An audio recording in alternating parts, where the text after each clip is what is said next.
नमस्कार विद्यार्थी मित्रांनो, मी डॉक्टर मनीषा गोविंद नागरगोजे. इयत्ता 10वीच्या वर्गामध्ये प्रविष्ट होणाऱ्या सर्व विद्यार्थ्यांचे अभिनंदन करते. तर विद्यार्थी मित्रांनो, जर माझ्या या चॅनलवर तुम्ही नवीन असाल तर माझ्या या चॅनलला लाईक करा, सबस्क्राईब करा आणि नवनवीन व्हिडिओच्या नोटिफिकेशनसाठी बेल आयकॉन बटन क्लिक करा.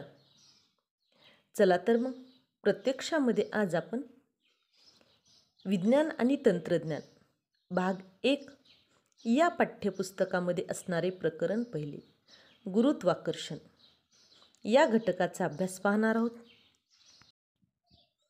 या घटकामध्ये गुरुत्वाकर्षण, वर्तुळाकार गती व अभिकेंद्री बल, केपलरचे नियम, न्यूटनचा वैश्विक गुरुत्वाकर्षणाचा सिद्धांत, पृथ्वीचे गुरुत्वी त्वरण, मुक्त पतन आणि मुक्तिवेग अशा एकूण 7 घटकाचा आपल्याला अभ्यास करायचा आहे. विद्यार्थी मित्रांनो, तुम्हाला जर प्रश्न विचारला की नेमकं गुरुत्वाकर्षण म्हणजे काय, तर गुरुत्वाकर्षण म्हटल्याबरोबर तुमच्या डोळ्यासमोर चित्र उभे राहते ते न्यूटन या शास्त्रज्ञाचे आणि चटकन तुमच्या डोक्यामध्ये प्रकाश पडतो. गुरुत्वाकर्षण म्हणजे पृथ्वीवरील सर्व वस्तू पृथ्वीकडे ओढल्या जातात. या आकर्षणालाच गुरुत्वाकर्षण असे म्हटलेले आहे, कारण याचा अभ्यास आपण इयत्ता 5वीच्या वर्गापासून करत आलेलो आहोत.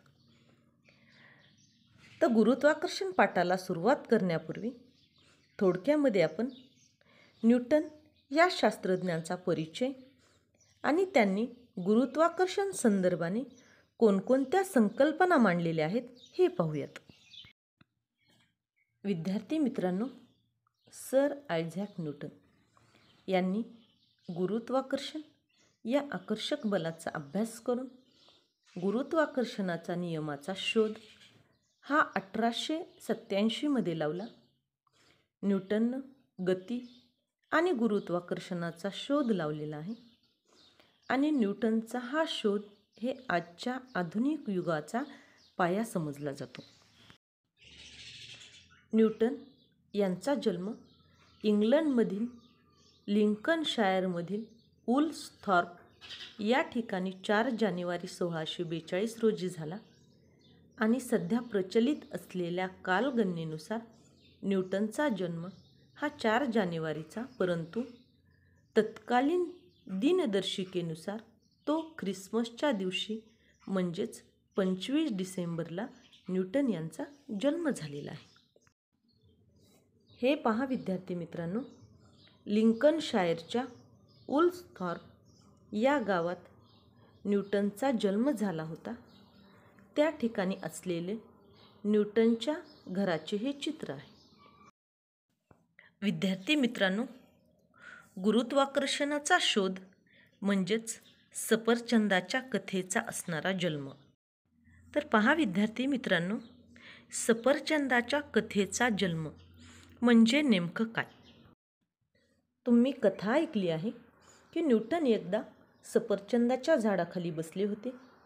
एक सफरचंद झाडावरून खाली पडलं आणि त्यातून त्यांना गुरुत्वाकर्षणाच्या नियमाची कल्पना सुचली, अशी तुम्ही कथा ऐकलेली आहे. परंतु विद्यार्थी मित्रांनो, नेमकं या कथेचं गूढ काय आहे हे आपण पाहूयात. गुरुत्वाकर्षणाचा शोध सर आयझॅक न्यूटन यांनी लावला हे तुम्हाला माहीतच आहे. झाडावरून खाली पडत असलेले सफरचंद पाहिल्यामुळे त्यांनी हा शोध लावला.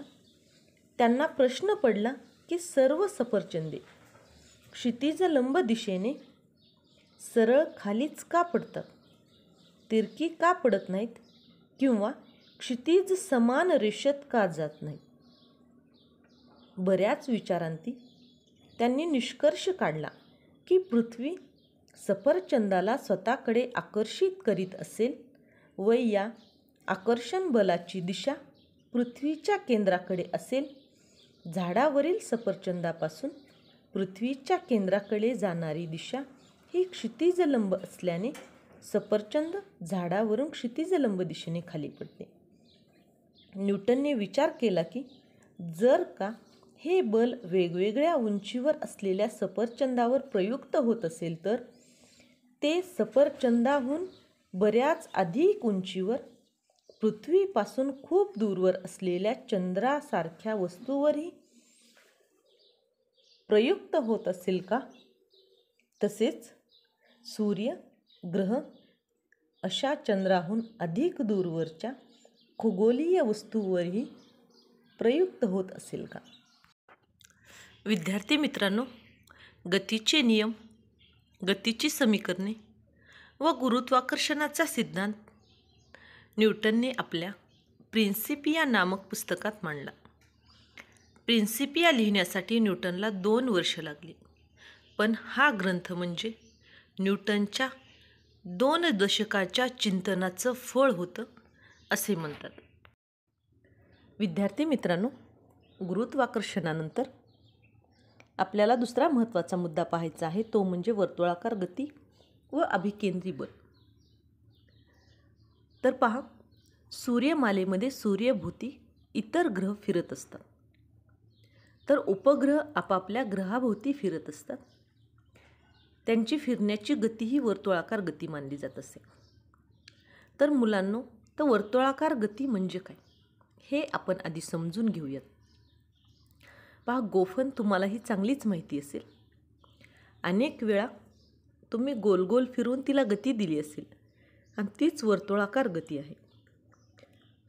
अशी अनेक उदाहरणं तुम्हाला वर्तुळाकार गतीची सांगता येतात.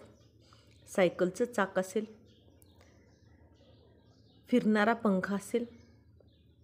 तर विद्यार्थी मित्रांनो, जोपर्यंत आपण मध्यबिंदूजवळ गोफणीची दोरी धरून ठेवली आहे तोपर्यंत आपण गोफणीतल्या दगडाला वर्तुळाच्या केंद्राकडे खेचत असतो आणि दगडावर कक्षेच्या दिशेनं त्यावर बल प्रयुक्त करीत असतो. हीच वर्तुळाकार गती होय. गोफण फिरत असतानाच जर त्या गोफणीचे मध्यबिंदूजवळचे टोक आपण सोडून दिले तर त्या दगडावर नेमका काय परिणाम होईल बरे? तर विद्यार्थी मित्रांनो, साहजिकच आहे की त्या दगडावर प्रयुक्त केलेले बल हे संपुष्टात येईल आणि तो दगड त्या क्षणी वर्तुळावरील दगडाच्या स्थानाशी असणाऱ्या स्पर्शिकेच्या दिशेने वेगाने फेकला जाईल. तर वर्तुळाकार कक्षेत फिरणाऱ्या कोणत्याही वस्तूवर वर्तुळाच्या केंद्राच्या दिशेने जे बल प्रयुक्त होत असते आणि याच बलाला अभिकेंद्री बल असे म्हणतात. विद्यार्थी मित्रांनो, तुम्हाला अभिकेंद्री बलाची व्याख्या लक्षात आलीच असेल. तर पहा, वर्तुळाकार कक्षेत फिरणाऱ्या कोणत्याही वस्तूवर वर्तुळाच्या केंद्राच्या दिशेनं जे बल प्रयुक्त होते याच बलाला अभिकेंद्री बल असे म्हटलेले आहे आणि याच बलामुळे वस्तू ही केंद्राकडे जाण्यासाठी प्रवृत्त होते. विद्यार्थी मित्रांनो, कोपर्निकस, गॅलिलिओ या शास्त्रज्ञांनी ग्रहासंबंधी खूप अभ्यास केला होता, परंतु कोपर्निकस यांच्या आधी सुमारे 2000 वर्ष सर्व ग्रह हे पृथ्वीभोवती फिरतात असा एक गैरसमज होता. परंतु सर्वात प्रथम कोपर्निकस यांनी त्यांच्या अभ्यासातून ग्रह हे सूर्याभोवती फिरतात हे सांगितले आणि ते वर्तुळाकार फिरत असतात असे प्रतिपादन केले. त्यानंतर योहान्स केपलर या शास्त्रज्ञाने मात्र त्यांच्या अभ्यासातून ग्रहांच्या कक्षा वर्तुळाकार नसून लंबगोल असल्याचे सांगितले. त्यांनी ग्रहाची स्थिती आणि गती यांच्या माहितीचा अभ्यास केला आणि त्या अभ्यासावरून त्यांनी ग्रहांच्या गतीविषयीचे 3 नियम मांडलेले आहेत. याच नियमांना केपलरचे नियम असे म्हटलेले आहे. चला तर मग प्रत्यक्षामध्ये आपण केपलरचे 3 नियम जे ग्रहांच्या गतीविषयी मांडलेले आहेत ते पाहूयात. तर पहिला नियम, ग्रहांची कक्षा लंबवर्तुळाकार असून सूर्य त्या कक्षेच्या नाभीवर असतो. हा केपलरचा असणारा पहिला नियम आहे. तर विद्यार्थी मित्रांनो, आकृतीकडे पाहितले तर आकृतीवरून आपल्याला ग्रहांचा सूर्याभोवती फिरण्याचा मार्ग हा वर्तुळाकार नसून तो लंबवर्तुळाकार असतो हे तुम्हाला कळले असेल. वर्तुळात एकच नाभी म्हणजे मध्यबिंदू असतो, परंतु लंबवर्तुळाकार 2 नाभी असतात. या आकृतीमध्ये पहा, तुम्हाला सूर्य एका नाभीवर दिसत आहे. ग्रह जेव्हा सूर्याच्या सगळ्यात जवळ येतो त्या बिंदूला पेरिहेलियन व सगळ्यात दूर जातो त्या बिंदूला ॲफिलियन असे म्हणतात. ग्रहाच्या कक्षेवरील भ्रमणात केव्हाही त्यांच्या 2 नाभीपर्यंतच्या अंतराची बेरीज नेहमीही सारखी असते. अशा प्रकारे हा आहे केपलरचा असणारा पहिला नियम. यानंतर विद्यार्थी मित्रांनो, केपलरचा असणारा दुसरा नियम पाहूयात. पहा, ग्रहाला सूर्याशी जोडणारी सरळ रेषा ही समान कालावधीत समान क्षेत्रफळ व्यापते. हा केपलरचा असणारा दुसरा नियम आहे. चला तर पाहूयात की केपलरचा दुसरा नियम काय सांगतो. लंबवर्तुळाकार कक्षेत फिरताना ग्रहाचे सूर्यापासूनचे अंतर सारखे राहत नाही. तो जेव्हा ॲफिलियनपासून पेरिहेलियनकडे जातो तेव्हा तो सूर्याच्या जवळ येतो. परिणामी ग्रहाची गती ही वाढत जाते. का बरं वाढावी ग्रहाची गती? काही सुचतंय का तुम्हाला? पहा, ग्रह सूर्याजवळ आल्याने ग्रह व सूर्यामधील अंतर कमी होते, म्हणून सूर्याचे ग्रहावरील गुरुत्वाकर्षण वाढत जाते व त्यामुळे ग्रहाची गती ही वाढत जाते. ह्या उलट पेरिहेलियनपासून ॲफिलियनकडे जाताना काय होईल बरे? अर्थातच विद्यार्थी मित्रांनो, सूर्याचे गुरुत्वाकर्षण आणि त्यामुळे ग्रहाची गती ही कमी होत जाते. विद्यार्थी मित्रांनो, ग्रहाच्या परिभ्रमणात जरी बदल होत असला तरीसुद्धा आकृतीमध्ये दाखवल्याप्रमाणे रेखांकित केलेली क्षेत्रफळे ही समान असतात आणि ग्रहाने ती सारख्याच कालावधीमध्ये व्यापलेली असतात. यानंतर केपलरचा असणारा तिसरा नियम पाहूयात. केपलरचा तिसरा नियम असे सांगतो की सूर्याची परिक्रमा करणाऱ्या ग्रहाच्या आवर्तन कालाचा वर्ग हा त्या ग्रहाच्या सूर्यापासूनच्या सरासरी अंतराच्या घनाला हा समानुपाती असतो. तर पहा विद्यार्थी मित्रांनो, ग्रहाचा आवर्तन काल म्हणजे ग्रहाला सूर्याभोवती एक प्रदक्षिणा घालायला लागणारा वेळ म्हणजेच टी, आणि त्याचा वर्ग हा टीचा वर्ग होईल. आणि ग्रहाचे सूर्यापासूनचे सरासरी अंतर म्हणजेच आर आणि त्याचा घन म्हणजे आरचा घन होईल. आणि म्हणून या केपलरच्या तिसऱ्या नियमानुसार आपणास असे लिहिता येईल की टीचा वर्ग इज डायरेक्टली प्रोपोर्शनल आरचा घन. आणि आता हा नियम जर समीकरणात कशा पद्धतीने लिहिला जातो हे पाहूयात. पहा, टीचा वर्ग बरोबर के गुणिले आरचा घन, म्हणून टीचा वर्ग भागिले आरचा घन बरोबर के.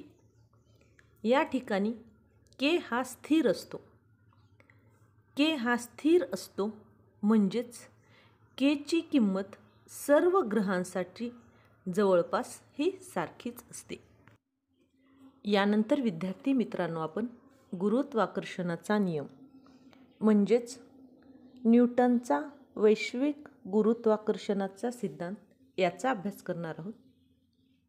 तर विद्यार्थी मित्रांनो, आत्ताच आपण केपलरचे असणारे 3 नियम पाहितले आहेत. केपलरचे हे नियम महत्त्वपूर्ण आहेतच, मात्र ग्रह या नियमाचं पालन का करतात याविषयीचं स्पष्टीकरण त्यावेळी त्यांना देता आलं नाही. असो, विद्यार्थी मित्रांनो, आपण मागील इयत्तामध्ये बलाविषयी काही माहिती करून घेतली होती. त्यामध्ये बलांचे प्रकार, बलामुळे वस्तूवर होणारा परिणाम अशा गोष्टींचा सुद्धा यामध्ये समावेश होता.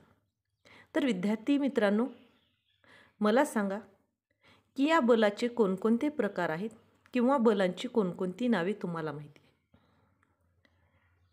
तर पहा, स्नायुबल, यांत्रिक बल, चुंबकीय बल, स्थितिक विद्युत बल, गुरुत्वी बल अशी काही बलांची नावे आहेत. परंतु या बलाचा वस्तूवर काय परिणाम होतो हे तुम्हाला माहिती आहे का? तर विद्यार्थी मित्रांनो, पहा, गती, दिशा किंवा गती व दिशा या दोन्हीतही बदल होतो. आणि बलाच्या प्रकारामध्ये एक महत्त्वाचं जे बल आहे त्या महत्त्वाचा बलाचा समावेश आहे. तर ते महत्त्वाचं बल कोणतं आहे? तर आपल्या पाठाचंच नाव आहे गुरुत्वाकर्षण. म्हणजेच बलाच्या प्रकारामध्ये महत्त्वाचा प्रकार बलाचा जो आहे तो म्हणजे गुरुत्वाकर्षण बल. आणि आपल्या सर्वांना माहिती आहे, गुरुत्वाकर्षण म्हटलं की आपल्याला सर आयझॅक न्यूटन हे आठवतातच. याही अगोदर आपण त्यांच्याविषयी थोडक्यात त्यांचा जन्म, त्यांचा परिचय आपण करून घेतलेला आहे. गुरुत्वाकर्षणाचे नियम मांडताना न्यूटनने ग्रहांची स्थिती, त्यांच्या गतीचा अभ्यास आणि केपलरचे नियम या सर्वांच्या आधारे त्यांचा गुरुत्वाकर्षणाचा सिद्धांत मांडला. आणि विद्यार्थी मित्रांनो, हा गुरुत्वाकर्षणाचा सिद्धांत नेमकं काय सांगतो पहा. गुरुत्वाकर्षणाचा जो वैश्विक सिद्धांत आहे तो असं सांगतो की विश्वातील प्रत्येक वस्तू ही इतर प्रत्येक वस्तूला ठराविक बलाने आकर्षित करत असते. आणि हे बल एकमेकांना आकर्षित करणाऱ्या वस्तूच्या वस्तुमानाच्या गुणाकाराशी समानुपाती आणि त्यामधील जे अंतर असतं तर त्या अंतराच्या वर्गाशी व्यस्तानुपाती असते.